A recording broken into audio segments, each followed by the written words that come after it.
நாளை இந்த பௌர்ணமியில் இதை செய்து விடுங்கள், இல்லை என்றால் திரும்ப கிடைக்கவே கிடைக்காது. 12 மாதங்களில் ஆடி மாதம் என்றாலே அனைத்து தெய்வங்களை வழிபடும் ஒரு முக்கிய மாதமாக இந்துக்களுக்கு பிடித்த மாதமாக பார்க்கப்படுகிறது. இந்த மாதத்தில் அம்மன் மட்டுமின்றி அனைத்து இஷ்ட தெய்வங்களையும் வழிபாடு செய்வதால் கோடான கோடி பலன்கள் கிடைக்கும் என்பது இந்துக்களின் நம்பிக்கையாக உள்ளது. அந்த வகையில் இந்த ஆண்டின் ஆடி மாத பௌர்ணமி வழிபாடு என்பது மிகவும் விசேஷம் என்றே சொல்லலாம். இந்த ஆடி மாத பௌர்ணமி எப்போது வருகிறது, அன்றைய நாளில் எந்த நேரத்தில் எப்படி பூஜை செய்ய வேண்டும், அதனால் கிடைக்கும் நன்மைகள் பலன்கள் என்ன என்பது குறித்து பார்க்கலாம். பொதுவாக பௌர்ணமி என்றாலே சிவனை வழிபடுவதும் திருமாலை வழிபடுவது மட்டுமின்றி அம்மனையும் வழிபடுவோம். ஆனால் ஆடி பௌர்ணமியானது எந்த தெய்வத்தை வழிபட்டாலும் பல மடங்கு உயர்வான பலன் கிடைக்கும் என்பது நம்பிக்கையாக உள்ளது. ஒவ்வொரு மாதத்திலும் வரும் பௌர்ணமி திதியில் விரதம் இருந்து சிவபெருமானையும் அம்மனையும் வழிபடுவதால் அனைத்து விதமான நலன்களும் கிடைக்கும் என்பது ஐதீகமாக உள்ளது. மாதந்தோறும் பௌர்ணமி வந்தாலும் சித்திரை, கார்த்திகை, ஆடி, தை உள்ளிட்ட ஒரு சில குறிப்பிட்ட மாதங்களில் வரும் பௌர்ணமி மிகவும் விசேஷமானதாக உள்ளது. பொதுவாக பௌர்ணமி தினத்தில் சத்தியநாராயண பூஜை செய்து வழிபடுவதால் அனைத்து விதமான பாவங்களும் நீங்கி அள்ள அள்ள குறையாத செல்வங்களை அம்மனின் அம்சமான லட்சுமி தேவி அள்ளித் தருவாள் என்பது இந்துக்களின் நம்பிக்கையாக உள்ளது.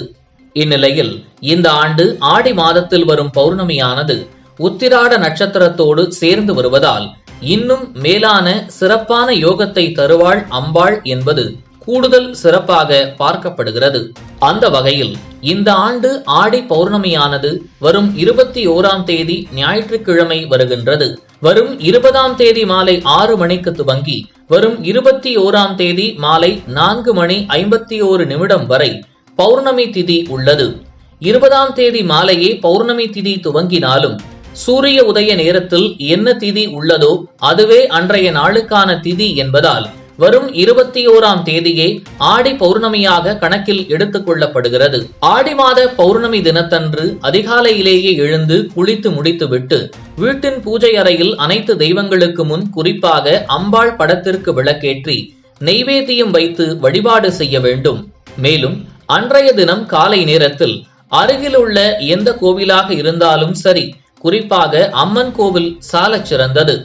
கோவிலில் இருக்கும் அம்மனுக்கு சிவப்பு மற்றும் மஞ்சள் கலந்த வஸ்திரம் சாற்றி சிவப்பு நிறத்திலான ஆபரணம், குறிப்பாக சிவப்பு நிறத்தில் வளையல், மணி போன்றவைகளில் ஏதேனும் ஒன்றோ அல்லது இரண்டையுமே வழங்கி வழிபாடு செய்வது சிறந்ததாகும். இது மட்டுமின்றி பல வகையான வாசம் கொண்ட பூக்களால் அர்ச்சனை செய்வதோடு அருகம்புல்லாலும் அம்மனுக்கு அர்ச்சனை செய்ய வேண்டும். அம்மனுக்கு அர்ச்சனை செய்துவிட்டு பின்னர் சிவபெருமானுக்கு திரட்டுப்பால் அபிஷேகம் செய்து கரு ஊமத்தம் பூமாலை அணிவித்து மூங்கில் அரிசி பாயாசம் படைத்து வழிபட்டால் எப்பேற்பட்ட பகையும் விலகும் என்றும் சொல்லப்படுகிறது. பொதுவாக பௌர்ணமியில் கிரிவலம் செய்வது சிறப்பானது என்றே சொல்லலாம். திருவண்ணாமலையில் ஆடி பௌர்ணமி தினத்தன்று கோவிலை சுற்றி கிரிவலம் வந்தால் மனதிற்கு அமைதியும் உடலுக்கு ஆரோக்கியமும் கிடைக்கும் என்பதால் வரும் பௌர்ணமி வழிபாட்டை ஒவ்வொரு இந்துக்களும் வழிபட வேண்டும். இந்த ஆடி பௌர்ணமி தினத்தன்று எடுத்த காரியங்கள் அனைத்தும் வெற்றி பெறும் என்றும் நினைத்தது கைகூடும் என்றும் வாழ்வு சிறக்கும் என்றும் ஜோதிட வல்லுநர்கள் தெரிவிக்கின்றனர். எனவே வரும் 21ஆம் தேதி வரும் பௌர்ணமியில் அனைவரும் அதிகாலை எழுந்து அம்மனுக்கு விளக்கேற்றி அம்மன் அருளை பெற வேண்டும். இது போன்ற முக்கிய நிகழ்வுகள், அரசியல் தகவல்களை ஆழமாக மாறுபட்ட கோணத்திலும் அறிந்து கொள்ள மறக்காமல் பாரத் மெயில் 24 பக்கத்தை பின்பற்றிக் கொள்ளுங்கள். உங்கள் ஒவ்வொரு ஆதரவும் இது போன்ற பல நிகழ்வுகளின் பின்னணியை அறிய உதவும்.